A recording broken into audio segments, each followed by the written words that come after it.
Bertemu kembali rentasan berita edisi 665, saya Zawazi Yusof dan antara paparan utama. GLC bukan ghanimah tapi amanah. Ahli Parlimen dapat ganjaran tambahan, rakyat kelaparan. Burukan Dr. Zulkifli, apa tujuannya? Sudah isytihar harta ke belum? Soal Syekh Umar.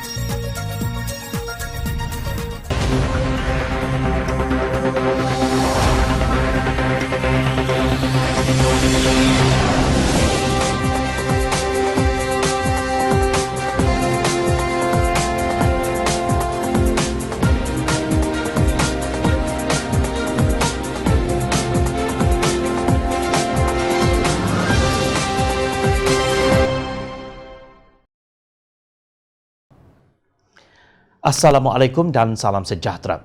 Adakah ahli politik Perikatan Nasional tidak tahu beza antara syarikat berkaitan kerajaan GLC dengan badan berkanun kerajaan? Datuk Ahmad Jazlan, ahli Parlimen Barisan Nasional Machang yang baru dilantik menjadi pengerusi Lembaga Minyak Sawit Malaysia MPOB, berkata setelah menang pada pilihan raya umum ke-14 lalu, Pakatan Harapan menamatkan lantikan-lantikan yang dibuat kerajaan terdahulu. Beliau dipetik sebagai berkata lantikan itu bagi memastikan kerjasama yang baik agensi terbabit dengan kerajaan. Kemarin, Ahli Jawatan Kuasa PAS Pusat Dr. Muhammad Zuhdi Marzuki berkata pelantikan Ahli Parlimen sebagai pengerusi GLC memperlihatkan kerajaan benar-benar bertanggungjawab kepada rakyat kerana mereka yang dilantik adalah dalam kalangan mereka yang dipilih rakyat.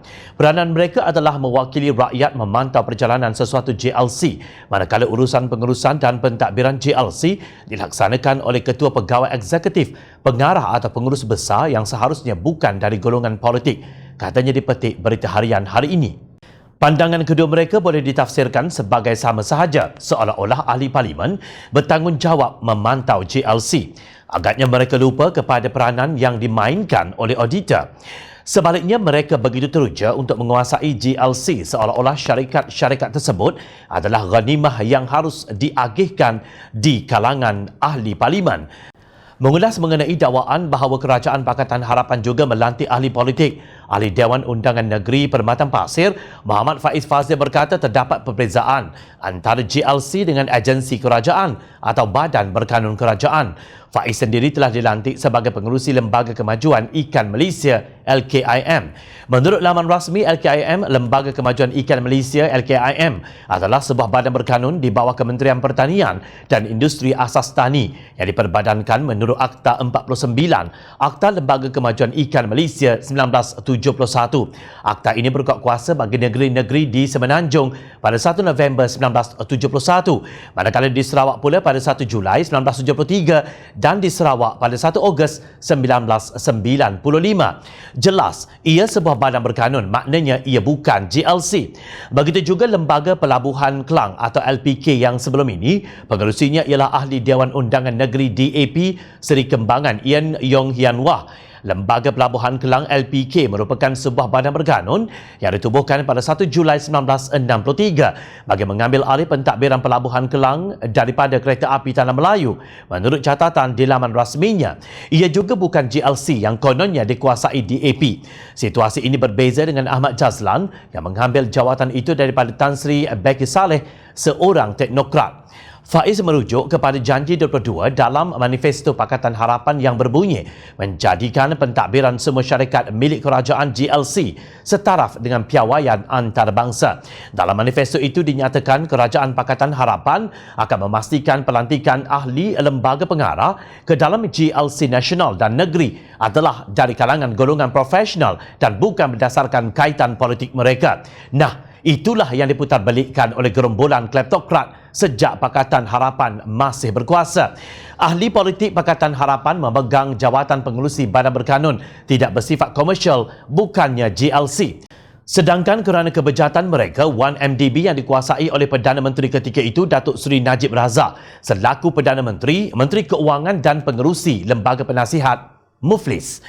Lembaga Tabung Haji ketika pengerusinya, Ahli Parlimen Baling, Datuk Abdul Aziz Abdul Rahim, menghadapi masalah keuangan yang teruk. Setakat 5 Disember 2018, dianggarkan tabung haji hanya memiliki 80 sen harta untuk setiap RM1 hutang. Ini bermakna jika setiap Muslim ingin mendapatkan kembali wang mereka dari tabung haji hari ini, mereka hanya akan mendapat 80 sen untuk setiap RM1 yang dilaburkan.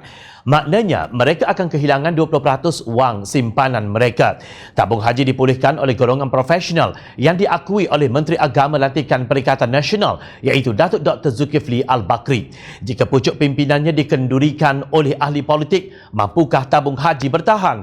Atau adakah tabung haji akan kembali ke zaman gelapnya? Tuan-tuan, GLC bukan ghanimah tetapi amanah. Presiden Keadilan Datuk Seri Anwar Ibrahim mengecam keputusan Perikatan Nasional untuk melantik semua ahli parlimennya menjadi pengerusi agensi dan syarikat berkaitan kerajaan GLC. Kata Anwar, rakyat sedang bergelut dengan masalah keuangan akibat pandemik COVID-19. Kamu bercakap tentang menolong rakyat miskin. Kamu bercakap tentang kesulitan ekonomi. Tetapi pada masa yang sama, kamu bercakap tentang melindungi kepentingan ahli parlimen dan kroni kamu. Ini perlu dihentikan. Saya berpendapat bahawa jika kamu mempunyai seorang dua ahli parlimen dengan kelayakan luar biasa untuk memimpin GLC, maka okey, boleh dipertimbangkan. Saya tidak fikir ia menjadi satu isu utama. Tetapi jika kamu jadikannya sebagai peraturan, setiap ahli parlimen akan diberi jawatan tambahan, ganjaran tambahan, sedangkan rakyat sedang bergelut untuk mencari makan. Ini bagi saya adalah satu jenayah. Justru kita akan menentang, katanya semasa ditanya pada persidangan akhbar dalam talian pagi ini. But if you make it as a rule, every single MP will be given additional position, additional perks and officers when people are struggling to eat. This is to me a crime. And therefore we will oppose this. Sementara itu, Hanifah Maidin menyifatkan kenyataan Ahli Jawatan Kuasa PAS Pusat Muhammad Zuhdi Marzuki yang memberi alasan pelantikan tersebut berperanan sebagai wakil rakyat yang memantau perjalanan syarikat sudah terlebih cerdik. Dia ni tak pernah jadi ahli parlimen atau ahli Dewan Undangan Negeri atau senator, jauh sekali jadi menteri atau timbalan menteri. So maaf cakap, apa yang dia tahu? Teruk-teruk Jebon pun ada jugalah pengalaman jaga parlimen. Tahulah sikit-sikit, insya-Allah, sindirnya. Hanifah mencemuh hujah kononnya melantik ahli parlimen di GLC untuk mewakili rakyat. Alahai, cakaplah nak habiskan duit rakyat, kan senang dan tak berbelit. Baru nampak jujur. Hujah ini seolah-olah GLC yang tiada ahli parlimen di dalamnya macam tak wakili rakyat. Maaf, siapa ajar ni? Ahli Jawatan Kuasa Amanah Nasional itu turut memberikan contoh kepincangan pengurusan Lembaga Tabung Haji ketika dipengerusikan Ahli Majlis Kerja Tertinggi UMNO, Datuk Seri Abdul Aziz Rahim. Hujah ni lagi lucu. Dia kata lantik ahli parlimen supaya ahli parlimen boleh jawab soalan tentang GLC dalam parlimen. Dan tahu ke apa yang dicakap ni? Tahu ke dia standing orders? Tahu ke konsep ministerial responsibility di bawah doktrin separation of powers, bukan Power Rangers tau. Tahu ke apa dia peranan sebenar ahli parlimen government atau backbenchers? Situasi akan berkesudahan di mana ahli parlimen bertanya kepada dirinya sendiri, kalah filem Keluarga 69. Pada Ahad lalu, Menteri di Jabatan Perdana Menteri Undang-Undang dan Parlimen Taqiyuddin Hassan berkata beliau difahamkan semua anggota Parlimen Kerajaan akan diberi tanggungjawab mengendalikan GLC.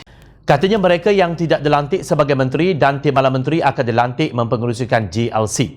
MP PAS ada 18 orang, 8 orang dah jadi menteri dan timbalan menteri. Seorang jadi duta khas Perdana Menteri ke Timur Tengah. Tinggal 9 orang lagi. Alhamdulillah, saya difahamkan semua MP kerajaan akan diberikan tanggungjawab mengendalikan GLC, kata Taqiyuddin. Ini agaknya yang dinamakan new normal atau kebiasaan baharu. Satu pihak kenduri ganjaran GLC setelah menebuk atap dan memecah pintu belakang. Satu pihak lagi terbiar kelaparan. Nampaknya usaha memburukkan imej bekas Menteri Kesihatan Datuk Seri Dr. Zulkifli terus berjalan. Ghibah dan fitnah dimainkan di media sosial. Ia bertali arus dan diulang-ulang walaupun sosok itu tidak lagi berada dalam kerajaan. Puncanya, penularan COVID-19 mahu dihempap kesalahannya ke atas bahu bekas Menteri Kesihatan itu. Sedangkan Ketua Pengarah Kesihatan sendiri, Datuk Dr. Nur Hisham Abdullah, bukan sekali menjelaskan secara tidak langsung Dr. Zulkifli telah melakukan tindakan yang betul dalam menangani penularan wabak COVID-19 ini sejak awal lagi. Semuanya gara-gara mahu menghalalkan langkah Sheraton yang menyebabkan pentadbiran negara terhenti. Data dari Kementerian Kesihatan Malaysia KKM menunjukkan pada 24 Februari iaitu Hari Kerajaan Pakatan Harapan tumbang, hanya sejumlah 22 kes positif COVID-19 dan 20 kes sembuh sepenuhnya. Ketika itu 2 kes berada dalam wad di Hospital KKM sementara kes terakhir ialah pada 15 Februari. Gelombang kedua bermula pada 11 hari kemudian, iaitu pada 27 Februari dalam kegelapan Malaysia yang mengharungi pelbagai ketidaktentuan dan keberentakan politik. Dr. Zulkifli berkata tumpuan membendung COVID-19 jelas tergendala tanpa Menteri Kabinet dan Agensi Pengurusan Bencana Alam atau NAKMA yang ketika itu dipimpin Timbalan Perdana Menteri Datuk Seri Wan Azizah Ismail. Sangat tidak bertanggungjawab mereka yang merancang mencetuskan episod hitam dalam sejarah demokrasi di negara ini pada saat dan ketika negara dan rakyat berdepan ujian getir ini. Tegas beliau dalam satu kenyataan, bukan satu rahsia. Jangkitan kluster besar berlaku akibat belasan ribu himpunan tabligh di Masjid Seri Petaling, Kuala Lumpur pada 27 Februari hingga 1 Mac yang kemudian disebut sebagai gelombang kedua. Dalam suasana negara tanpa kerajaan, tanpa perintah, tentang keperluan untuk amalan jarak sosial bagi mengelakkan diri daripada pihak yang mungkin sudah dijangkiti penyakit tersebut, maka bilangan kes baharu meningkat dengan mendadak. Dr. Zulkifli merupakan advokat Perintah Kawalan Pergerakan PKP. Tegasnya, sebab kita gagal untuk amalkan social distancing atau SD secara sukarela sedari awal lagi, maka hari ini kita dikenakan SD secara paksa. Ia wajib dilaksanakan oleh semua pihak dalam usaha membendung penularan COVID-19 daripada terus menular serta meningkat bilangan kes, sekaligus usaha untuk mendaftarkan atau melandaikan keluk epidemik, ujarnya. Beliau berkata walaupun nampak menyusahkan, kita mesti menjayakan kawalan pergerakan ini secara berkesan dan bersama. Inilah pengorbanan yang dituntut dari setiap kita, tegasnya. Tiba-tiba seorang pengguna media sosial yang bernama Abdul Rahim Hilmi Zakaria merujuk kepada The Sun Daily sebagai sumbernya mendakwa Dr. Zulkifli menolak PKP sambil menyindir belajarlah dari keangkuhan Singapura. Setelah mengecam Singapura, penulis memuji Menteri Air Masak dan TikTok di atas kejayaan KKM menangani wabak COVID-19. Itulah jasa air suam dan TikTok yang dilupakan, katanya. Walaupun hakikatnya ia hasil usaha dan penat lelah petugas Barisan Hadapan KKM yang dilupakan. Kelakar. The Sun Daily telah meminta maaf terhadap kesilapan laporannya. Kami memohon maaf atas kesilapan yang dilakukan, kata portal berita itu. Ketika dihubungi oleh Jom Channel, jika beliau berhasrat untuk mengambil apa-apa tindakan, Dr. Zulkifli hanya menjawab secara berjenaka, tentang lebay itu tak payah buang masa lah, sebab dia bersandar kepada Sun Daily, but they had a field day. Maksudnya mereka berseronok mengumpatnya, tetapi hero Hindustan menang akhirnya. Sebagai seorang Muslim, anda tahu apa yang anda harus lakukan setelah membuat tuduhan tidak benar. Dr. Zulkifli yang kami kenali hanya mahu menyelamatkan nyawa dan mahu ekonomi negara pulih.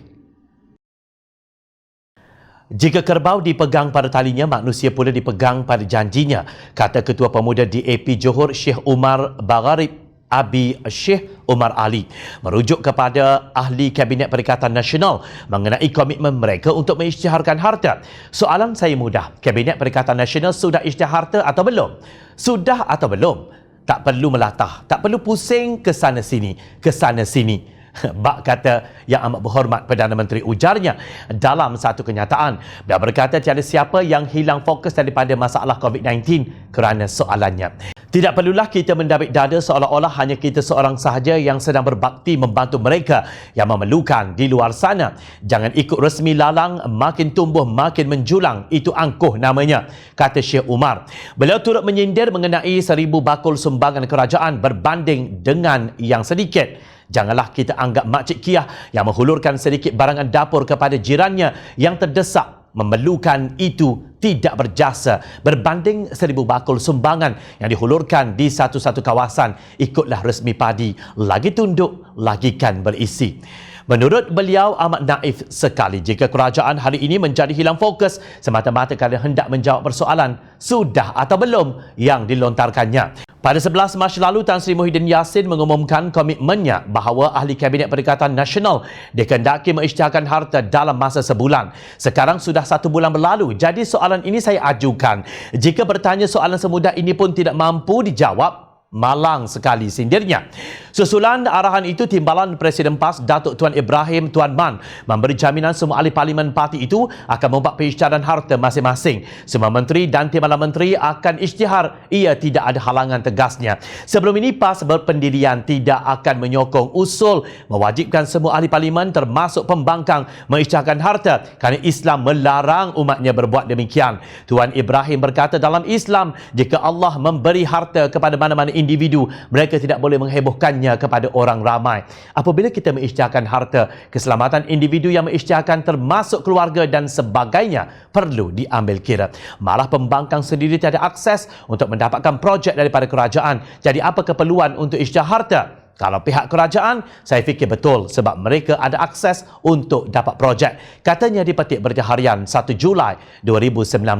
Itulah fatwa pemimpin PAS yang boleh berubah-ubah. Sekarang mereka sudah jadi kerajaan tetapi masih senyap sunyi walaupun sudah sebulan berlalu. Saya telah pun memberitahu supaya semua ahli-ahli jemaah menteri untuk mengisytihar harta mereka. Borang pengisytiharan itu yang biasa disediakan akan diadakan dan kita akan minta supaya dalam tempoh sebulan semuanya akan dapat diserahkan pada pihak SPRM bagaimana yang telah pun dibuat pada masa yang lepas. Jangan kata anda semua sibuk dengan isu COVID-19. Anda ada masa menyusun siapa dapat GLC apa. Takkan tiada masa mengisytiharkan harta. Jangan sampai gelaran kerajaan penipu itu benar-benar terjadi. Kenapa Kerajaan Perikatan Nasional digelar penipu? Kerana sebelum ini anda semua berkata tidak akan membentuk kerajaan ikut pintu belakang dan ternyata itu satu penipuan. Rakyat tahu kerana rakyat sentiasa memerhati. Teruskan layari kami di Jom Channel untuk mendapatkan berita politik tanah air. Saya Zawazi Yusof. Terima kasih untuk perhatian anda. Assalamualaikum. Salam sejahtera. Jumpa lagi.